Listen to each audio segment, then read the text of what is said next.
Welcome back to the Ideagen UK Global Goals 2030 Summit. We are excited to announce our next Power Chat between Andrew McCusker, Head of Education Finance at Opportunity International, and Dhun Davar, Head Social Finance at UBS Optimus Foundation. Welcome to you both. Thanks very much, John. As John mentioned, my name's Andrew McCusker, the Head of the Education Finance Program at Opportunity International, and I'm delighted to be joined on this podcast by Dhun Davar, who's the Head of Social Finance at UBS Optimus Foundation. For those of you not aware, UBS Optimus Foundation pursues social and environmental returns by combining both philanthropy and sustainable investing solutions for their clients. Dhun, welcome to the podcast. To kick things off, I was wondering if you could tell us a little bit about your background and how you ended up working in the social finance function at UBS Optimus.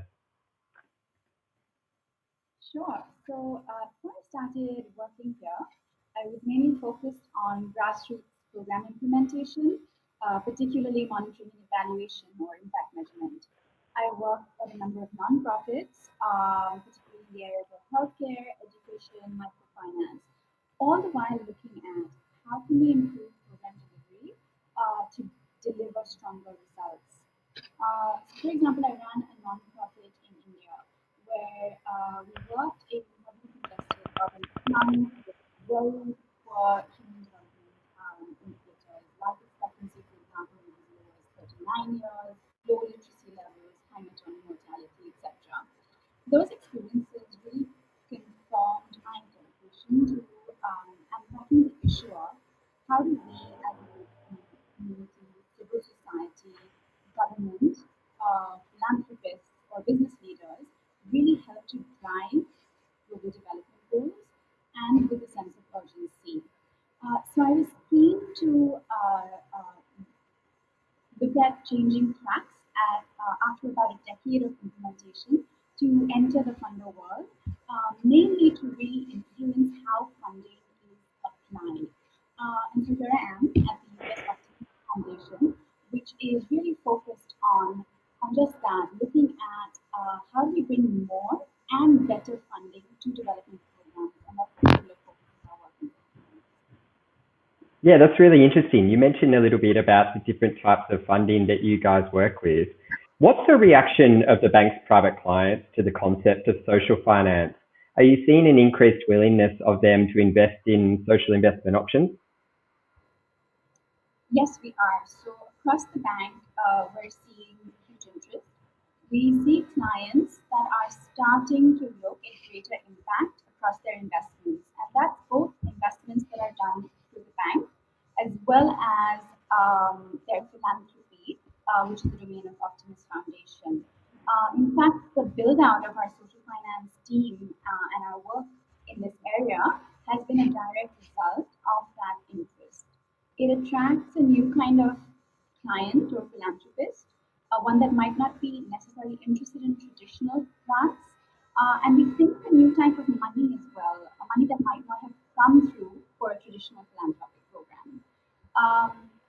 A few years ago, UBS did a survey of ultra high net worth individuals and found that over 90% are philanthropically active, yet less than 20% was satisfied with that philanthropy. Now, with social finance, investors know that their funds are driving results and are attracted by that accountability and transparency that they programs bring. That's really interesting. You speak a little bit about the impact focus of UBS Optimus Foundation. One thing that we've seen in the industry recently is a greater focus of funders on outcomes-based funding. So, for example, using development impact bonds as one of those tools. How are you seeing these investment options being viewed by investors?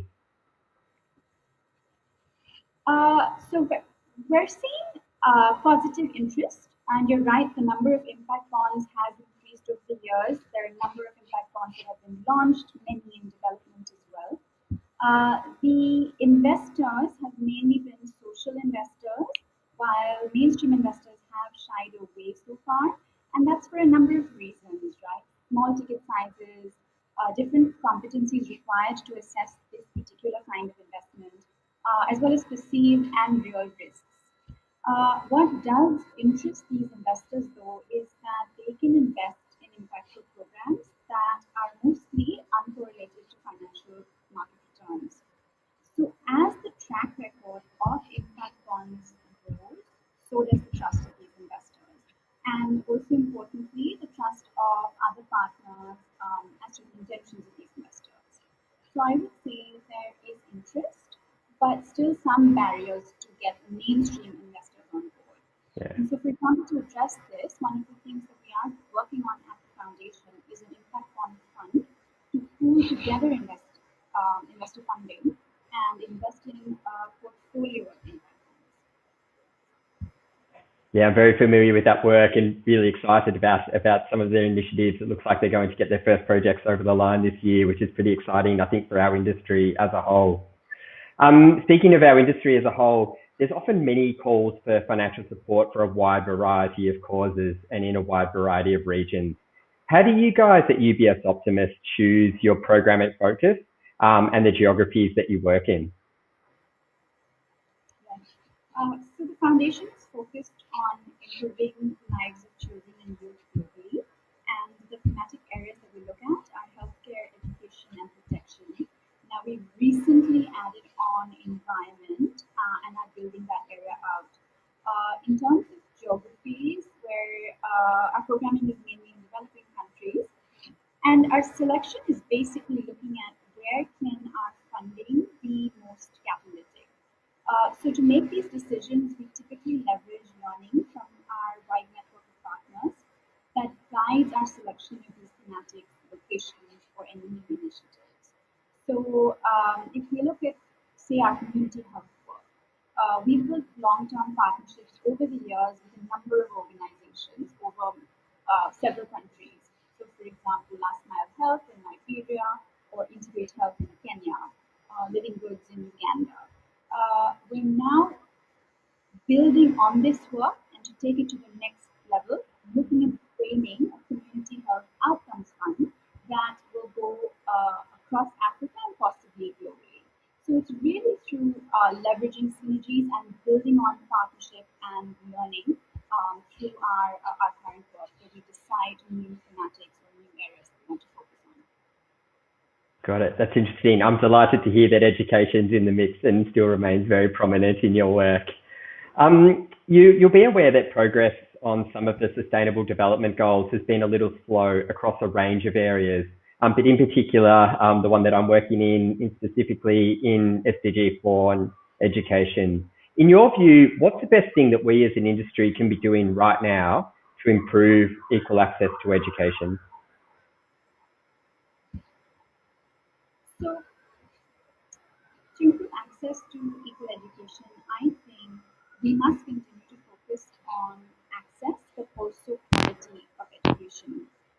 Education remains one of the most powerful ways in which to improve people's livelihoods and earning potential, reducing inequalities, gender imbalances, etc. So coming back to that thread of focusing on results, I think in the education industry as well, learning outcomes and measurement are key. So it will be important for us to understand what learning outcomes are important and achievable in different contexts and through various delivery models. Establish benchmarks and then realize cost efficiencies so that funders, whether they're private or public, and implementers are equipped, right, for better decision making or more efficient allocation of resources. So, for example, the work we're doing in India with our Quality Education India Div is looking at addressing some of these elements. The program targets about 200,000 primary school children in India, where a typical student is about 2 grades behind their age appropriate level. The DIB funds interventions that allow catch up between 1 to 2.5 grades over the course of the project period. So looking at projects that really drive delivery on learning outcomes, I think is going to be a key direction for the sector to move. That's very clear from all of the work that we've done together. You've mentioned a little bit about the two big focus areas of UBS Optimus being education and health outcomes. Why isn't the provision of education and healthcare the responsibility of the government in the markets that we work in? So it is.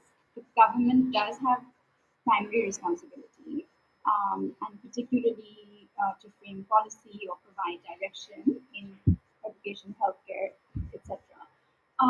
And we see our role as complementary to this. Ideally, we look to work with the government, but as private funders, we do have the luxury of being able to support innovative approaches and technologies, fund them, test them, and then take proven models to scale.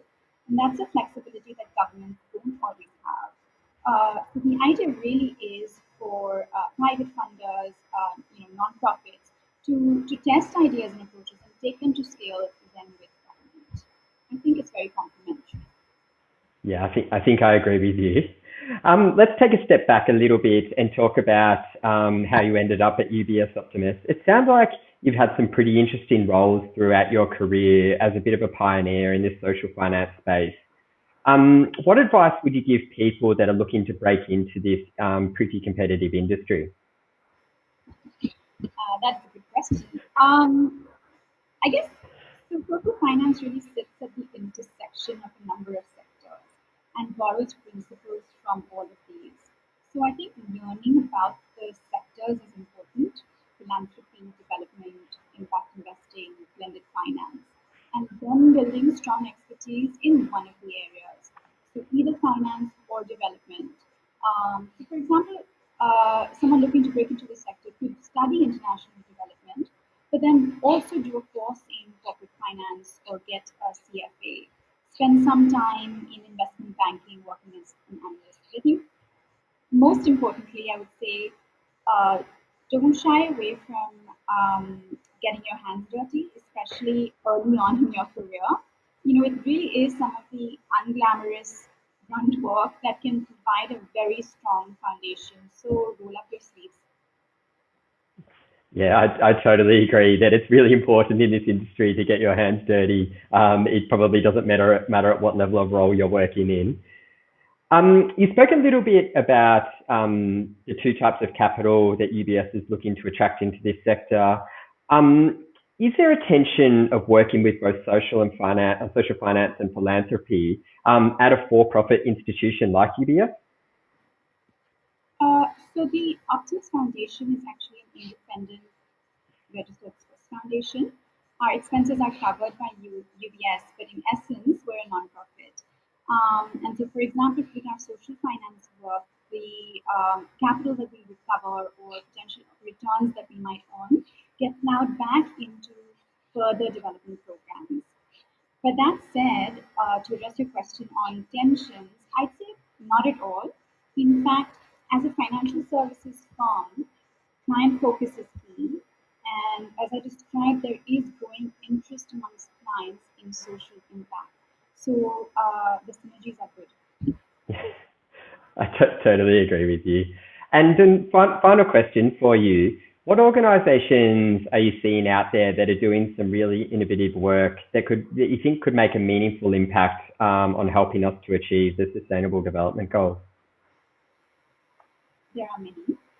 And if you look at, I guess, any of our Optimus partners, you'll find dedicated organizations that are doing some really great work and paving the way when it comes to innovation, building evidence-based funding models, etc. Some of the examples are possibly Last Mile Health in Liberia that's providing healthcare relief to the last mile, or in education, the Rising Academies Network in Sierra Leone and Liberia that provides low-cost yet high-quality education. And in fact, in times of COVID, are particularly innovating to provide distance learning through radio and SMS technology through an initiative called Rising Academies. And organizations such as yours and Opportunity International that's doing fantastic work in improving learning outcomes with tying together quality improvements and education. Thank you for the kind plug. Thank you so much, Dhun, for your time today. It was really cool having this chance to chat on this podcast. I love working with you guys and hope that we can continue to work together for many years. John, I might pass it back to you to close out the podcast. Thanks, Andrew. Thank you. Wow, Andrew and Dhun, thank you so much today for both your time and participation. This was truly a fascinating and informative power chat we had here at the Global Goals 2030 Summit presented by Ideagen. Thank you both. Have a good day. Thanks, John. Bye.